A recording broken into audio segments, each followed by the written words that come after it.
What's going on, guys? Welcome to Everything Always. My name's Michael Remen, aka Allfires. Now, of all the reports coming out about the Fantastic Four in the last week, it's the ones from the last 48 hours that have been absolutely nuts. Not posted to Instagram or anonymously to 4chan, but rather coming from one of our trusted and ubiquitous industry insider sources. We heard that Marvel Studios plans on changing the Silver Surfer from a male to a female. Then yesterday, it breaks via Daniel RPK that Anya Taylor-Joy is joining the Fantastic Four and as the villain. Now, a lot of people are conflating that news, and they are totally separate stories, because as we broke down in yesterday's video, if you didn't see it, we expect that Anya Taylor-Joy will actually be playing Frankie Ray, an entirely different Herald of Galactus. But we're going to go over the report that Marvel plans on gender swapping the upcoming Silver Surfer in the Fantastic Four, where it came from, what they exactly said, and if we can believe it. And then, while I think there are a lot of unfair and completely unreasonable takes that this is inspiring, I have my own take and opinion basically about Norrin Radd's origin story, how impactful it was on me when I was a kid and when I read it, and how I would like to see it done. Also, keep in mind we're in the middle of a multiverse saga, so there could be several explainers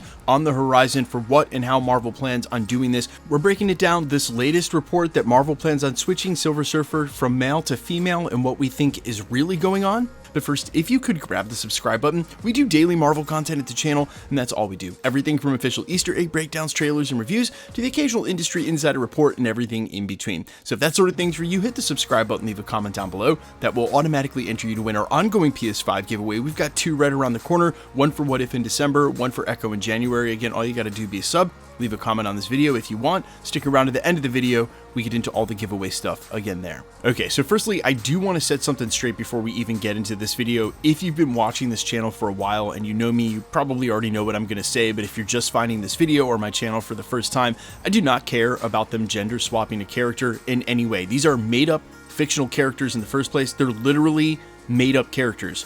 Do whatever you want as long as it's in service of giving us a good story, which has been my point all along. Now again, this story didn't originate on Instagram or anonymously on 4chan. It came from Jeff Snyder, who's been rather ubiquitous on the Hot Mic podcast with his Marvel scoops, on his own editorial of the In Snyder, where he said, expect Marvel Studios to give us a female Silver Surfer. Now, while of course this had some people freaking out online, those people obviously didn't read the comics, because this would be absolutely true and as part of a Frankie Ray comic book accurate origin story. Go ahead and look at this panel right here. Frankie Ray, also known as Nova, interacting with Norrin Radd, Silver Surfer, and she also has the same Silver Surfer appearance as a Herald of Galactus. Nope, she's not female Silver Surfer. Norrin Radd is right there in the frames with her. She's literally Frankie Ray Nova as a Herald with the same silver appearance. Here are frames of her before she becomes that Herald, looking like, well, you can sort of see how Anya Taylor-Joy would sort of be able to play her in this comics. Now switch it back. Here's yet another panel of Norrin Radd Silver Surfer and Frankie Ray Nova as a Herald of Galactus, also in silver form. Look, male and female. One doesn't preclude the other, and it doesn't mean we're not going to get Norrin Radd or a male Silver Surfer for those of you who are a fan of his origin story, because I certainly am, and I mentioned during the prologue we're going to talk about that in a second.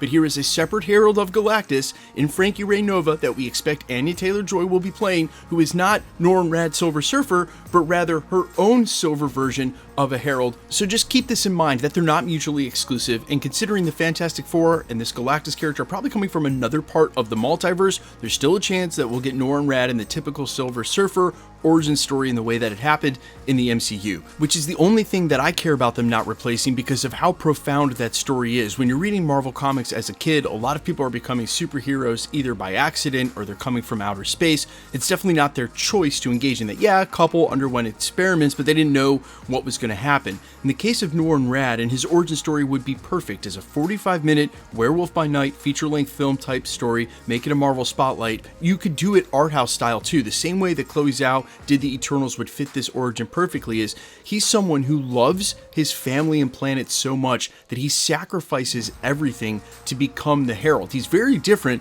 than Frankie Ray, which we talked about in yesterday's video. She has no problem leading Galactus to full sentient planets and letting him devour them, but for Norrin Radd it's reluctant. He only does this in order to save his planet, to spare his people and his family. It's extremely profound to make that level of self-sacrifice, and I just remember being a young man reading this and thinking about how different this was from so many of the other superhero origin stories, and just something that I hadn't thought about sort of philosophically, someone making that level of sacrifice of self, which again really is an allegory for the superhero story, right? It's all about sacrifice, and then it just all compacted into this one little microcosm for that. And him becoming the Herald of Galactus makes his character so compelling. And for me, again, I don't care if they gender swap this character. It's a story of humanity. It can be seen through anybody's eyes. It doesn't matter. I just want to make sure they get the Norrin origin story right. With all these other stories they're choosing to tell in the MCU right now, you mean to tell me you can't find a place for that?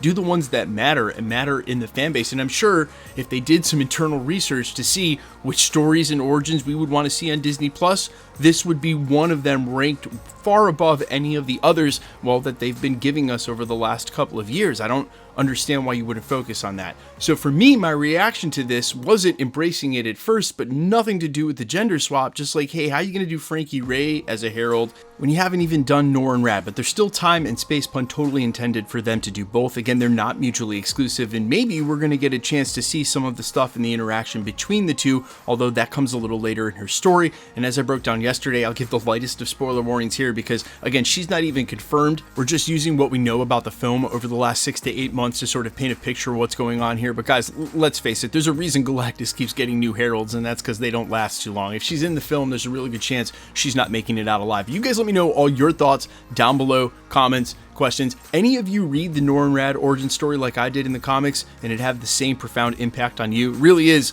like one of the more crazy origin stories of all the characters in the entire Marvel universe. I'm really hoping they find a place for it and on screen. And as I said, considering all the other stories they've been prioritizing from the publishing, I don't care if they're more modern or recent, your fan base is of the age that a lot of us are still invested in the Gold, Silver, and Bronze Age comic stories and still want to see some of this played out on screen while there's still time. Let me know all your thoughts down below quickly. Let's get into the giveaway stuff before I let you go. All right, we're still giving away PlayStation 5s here at the channel. The next one is next month for What If. We also have one for Echo, and we'll be doing daily giveaways in December while What If is live starting the 22nd. If you want to be entered to win, all the same rules will always apply for future giveaways. Be a subscriber, so hit the subscribe button, then leave a comment down below. Because it's truly random, the more videos you comment on, the better chance you have of winning. The best way to keep up with the content has always been to hit that notification bell with all notifications turned on. Shoot, in this day of YouTube, that doesn't even mean you'll get a notification, but still, it's the best way to keep up with my daily videos. And of course, if you like today's video, I'd appreciate it if you'd hit the like button. My name's Michael Roman. You can find me in a couple of places. Instagram and Twitter at I'mFires. You can also find me on all platforms with original music under the name Allfires. And while I'd sincerely appreciate you guys checking my music out, thanks for checking this channel out. Stick around, we'll be posting again real soon.